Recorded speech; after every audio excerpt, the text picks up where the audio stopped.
Welcome to Fresh Voices. This is episode 3. It's been a minute. I know so much has happened over the past couple of weeks, but we're back with another one. And today I've got a very special guest. I'm actually her number one fan. She might not know it, right? Maybe I didn't even know it, but I'm actually a huge fan of Jean Nangwala. Welcome to Fresh Voices. How are you doing? Good. Yes, I did not know that you were my number one fan, but it was good. Well, now you know. Now you know. Much. Now you know. Did I get your surname right? Did I get your surname pronunciation right? You actually did. You actually did. Nangwala, yes. Nangwala. Well, you said it Nangwala. It's actually Nangwala with the accent. But you kind of got it. It's close. That sounds exactly the same. You said, what was that? I said Nangwala. Nangwala. Nangwala. Okay, we're going to try again. How do I want that accent. You know what I mean? Nangwala. I think, yes. It falls at Ngwa. You got it. Okay, what language is that actually? It's Tonga. So I use my mother's surname, which was very interesting. So I'm Jean Mubanga Nangwala, and I just love it. I think my connection to my mother is more like that's the person that I am. Like, I'm Tonga at heart in every way. So yeah. So I actually thought you were just Zambian, but in the conversation we're having before this, I found that you're actually also Congolese, and I think that's very interesting. Well, I talk about how I love dancing, and dancing is such a huge part of me. Like, I grew up in a home where Sunday mornings, I feel like every African child has kind of like experienced this, where your parents they wake you up every Saturday and Sunday morning to music. I woke up to Rumba music. So Rumba. Which is a Congolese yes genre. It has that guitar, sort of lively guitar. Yes, exactly. It's that. It's always fun. So I grew up with that, and dancing is such a huge part of my family and like me. So my Congolese side always shows up. That's the Congolese. Yeah, it pops up. It pops up here and there. Just tell us a bit about yourself. Obviously, you've told us where you're from. Yeah, who is Jean? Who is Jean in a few words? Who is Jean Nangwala? I think I said it in a very posh way. I see you. Yeah. So Jean is a Bember/Tonga woman. I like saying this because I think when you hear about Zambians, it just ends there. Like, most people don't know our languages and stuff like that, which are so rooted in so much like culture. I love it. So Jean is a Tonga/Bember woman who loves advocating for survivors of sexual violence, whether it is from harassment to rape to sex trafficking. Like, I just love working with survivors because I feel people who've gone through something are like the greatest leaders, because they've been through something and they can teach you so much about life, and they just need the tools to move forward. So like for me, Jean loves to advocate. Jean loves to sing a lot.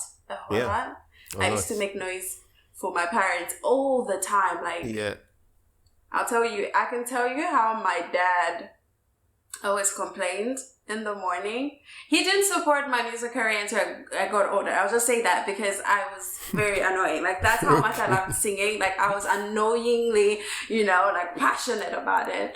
I love to dance. I love to sing. And I think that's pretty much me in a nutshell. Yeah.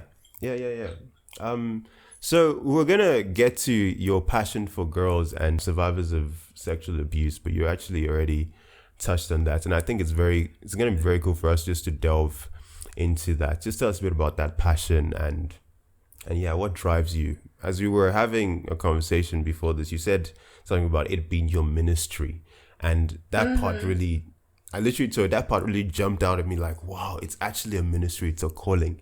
Just tell us a bit about that passion. Yeah. I think working with people in whatever field is ministry, right? Because it takes a lot from you. It also requires you to be in such a good place, because whatever you can do could harm or build somebody. So you have to be really careful with how you approach situations or how you advocate for people. And so for me, why I call advocating for girls ministry, because somebody got that calling, came to Zambia to help out girls who've gone through sexual violence, to take them to school and all that stuff. Because they heard and they were willing to go with that, I got connected. I got the help that I needed. I got to school. I got an education. I found my voice. I reclaimed my body. I reclaimed everything that made me who I am. And for me, it's like, oh, if that person didn't, I wouldn't be where I'm at today. Exactly. So what I do as well moving forward, it has to help the next person reclaim their voice, reclaim their body, because what happens with like sexual violence, there's a lot that happens with the shame and the guilt that people live with, and it's a lifelong journey. And it requires holistic help. And for me, it's just like, I'm just this one component in your life to help you move forward and reclaim yourself. So yeah, it's a ministry that requires me to be connected to God, me connected to my passion, me connected with my family, because they keep me grounded. If not, then hey, we're just destroying everybody. Wherever we go, we're just harming people. We are causing damage. Exactly. We're causing damage, and we don't want to do that. We don't. We're not called. To. We're not called to do that, my sister. We are not called to do that. No. Like I don't want to be the weapon formed against you. Like, yeah. No, you don't want to be the weapon. I think that's beautiful. I think that's absolutely beautiful. And I'm sure you're also inspiring other girls to do the same thing and sort of take on the baton and continue the work that you've started. You know, I think that's absolutely beautiful. So. No, of course. You don't have to hope. You are. I'm telling you, you are. Well, thank you very much. Yes. So that is one side of what you do. There's also the very creative side, and you're a very creative person, Jean. You do a lot of stuff. You do singing, you dance, you do some poetry. You're a very creative person. You used to play the guitar at some point, but I'm sure we both know that's not, you've packed that thing already. That's not happening anymore. It's not happening anymore. There's no ginger in me to like help me. There's no ginger.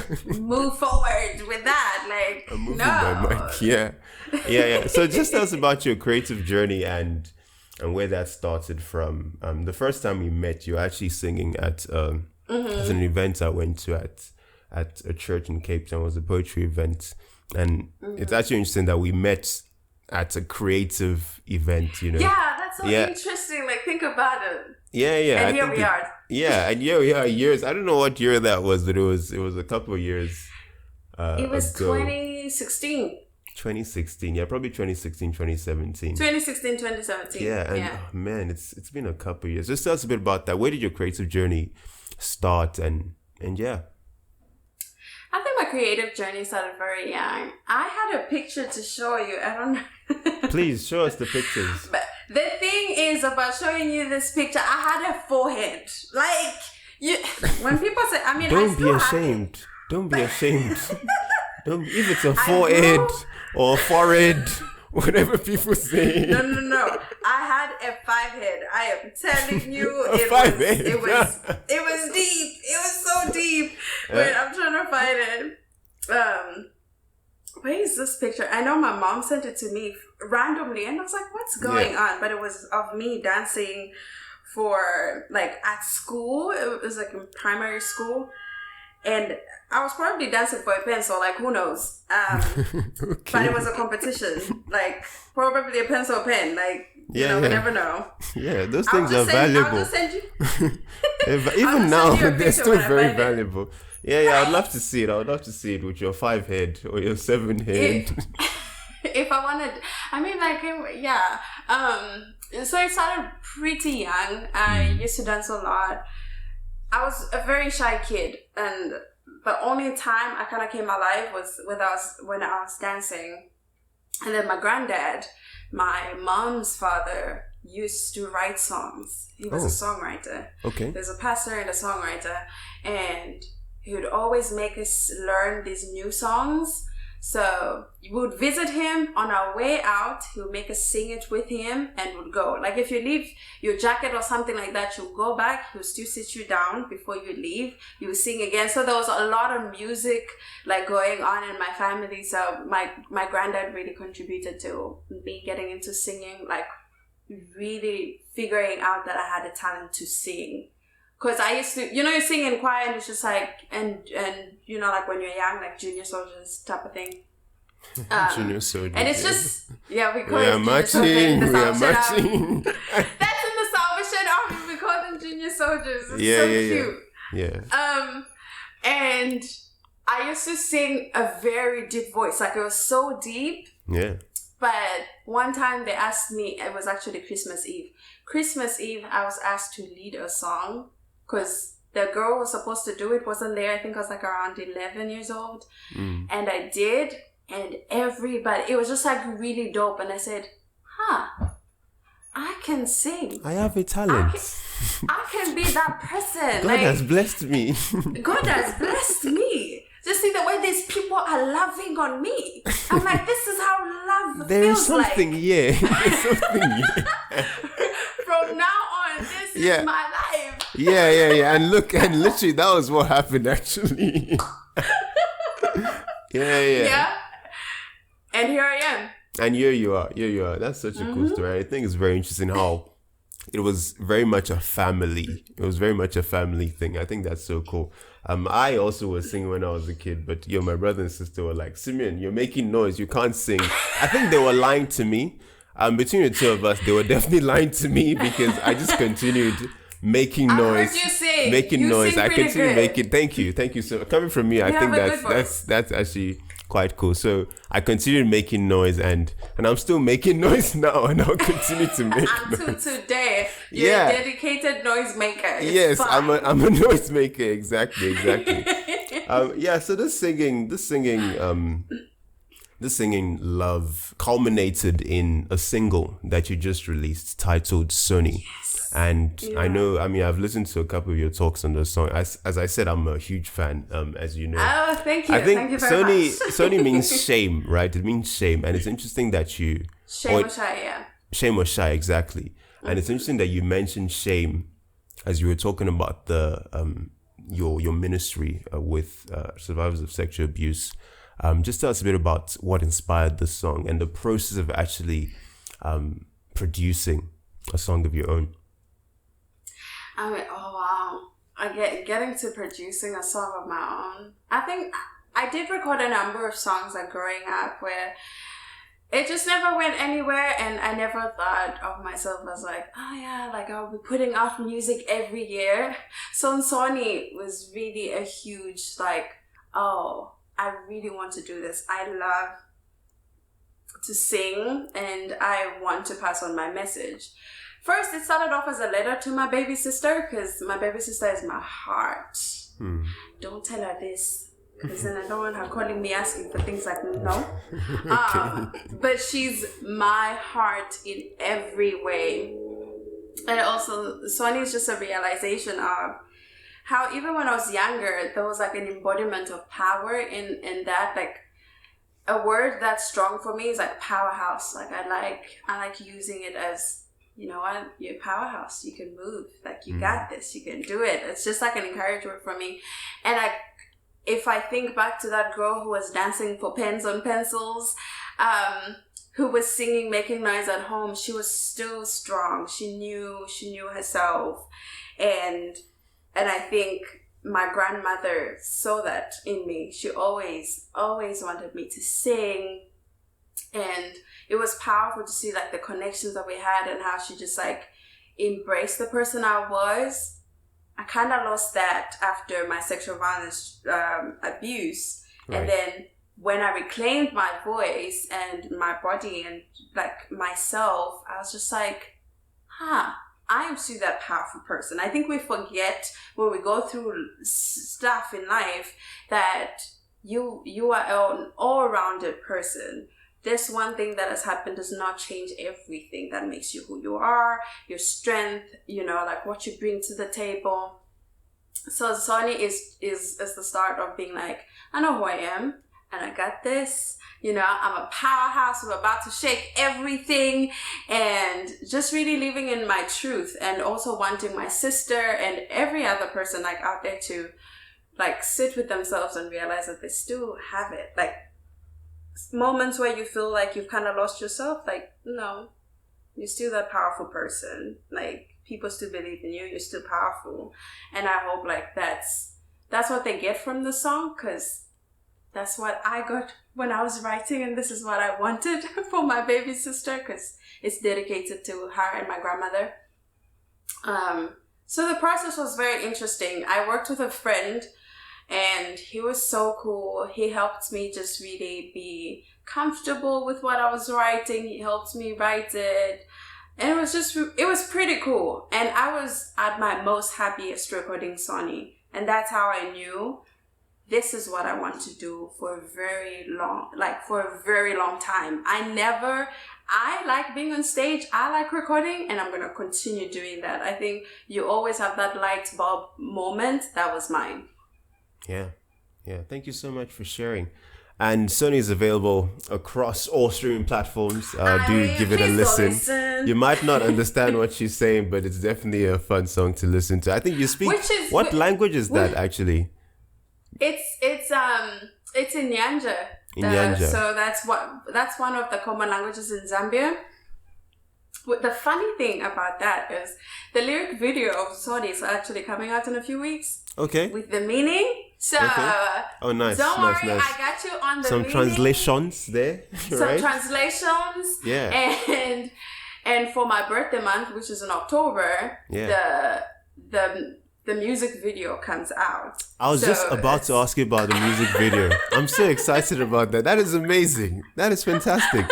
And where did you shoot this music video? Like, just tell us a bit about that. Are you allowed to share that, or is it also like a secret? Because I didn't know about this music video. Yeah.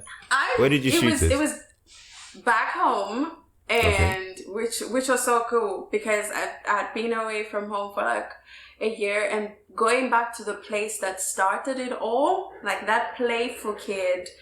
It was so fun to do. Like I went back and I was like, so I made my mom be in my music video, because it was a very quick thing. Like it was one day we needed to do it.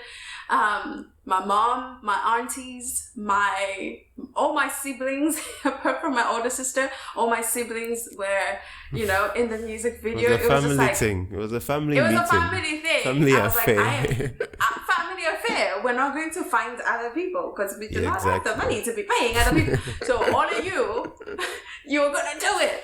Exactly. But it was also just interesting to kind of share my passion with the people I love and have seen me from the beginning. So I have a video where my baby sister, she was sitting with me while my kid brother was like, they were filming him. And she said, you remember how daddy used to be so mad at you about going to the studio? So it was kind of seen as bad as like a young girl. I was like 13, going to the studio, spending my time. I was there for hours. Like it was that bad. Whenever I got back home, I would be in trouble. 14, 15, I would be in trouble. I would always get in trouble for going to the studio. And she said, you were so stubborn. But hey, look at where your stubbornness got you. And I was like, it worked out. Exactly. It finally worked out. And my father is actually on board now. Like, of course, he has to be. Of course. And he sees you on the Apple Music, on the Spotify. Of course, he has to be. He has to be. Oh, that's so beautiful. That's honestly so beautiful. It's also very funny, because I was literally about to get to that question, but you literally answered it. That is funny. That is so funny. Let's just go through one more question. I posed this question to the previous guest, and I think it would be very interesting to hear your perspective as well on this. How does your faith impact your work, whether this is your singing or your ministry? How does your faith impact your work? It's a deep question. It is such a deep question. Yeah. I was like, why are you coming for me? It came out of nowhere. I think in ministry or in creative spaces, let's just talk about creative spaces. Creative spaces comes with so much. Like just you thinking about an idea and bringing it to accomplishment takes a lot. It takes a lot of courage. It takes a lot of strength. It takes a lot of believing in yourself. And I wonder if I could have ever, been able to do what I do right now and like hold people's trauma without my faith. Because it'll be too much. I would just want to, I have my moments where I want to give up, and then prayer for me is huge. When I pray or when I sing one of the gospel songs, like this, just a level of, I'm not doing this by myself.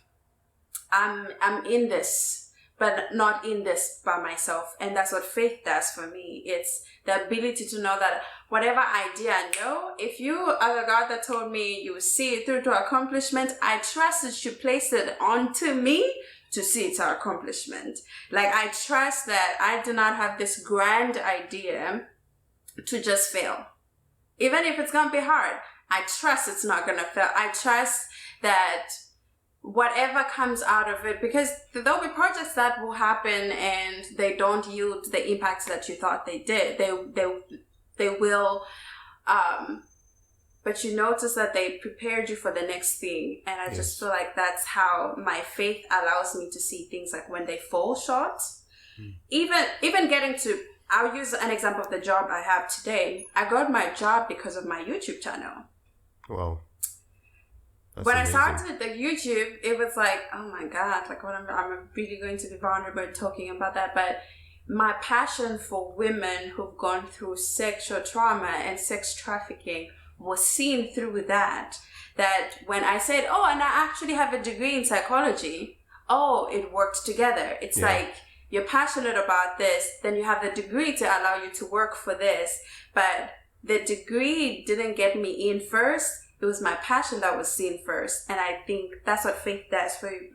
It's done for me. It's laid a platform for me, if that makes sense. That makes 100% sense. And I'm not even going to add anything because it's so good. It's so good. Thank you so much, Jean. This was absolutely wonderful. Do check out Jean's YouTube channel. She also has a website. What's the website? I think it's Nangwala.com. Jean, she has her own website, .com. We are international. We're not limited to any country. Check out our website. Check out our Instagram page. I think it's at Jean Nangwala as well, right? Yes, it is. Yeah, thank you so much, Jean. Always Thank lovely you. to speak to you. Do stay awesome. tuned for the next episode of Fresh Voices. We've got a bunch of things, a bunch of cool guests lined up. Take care.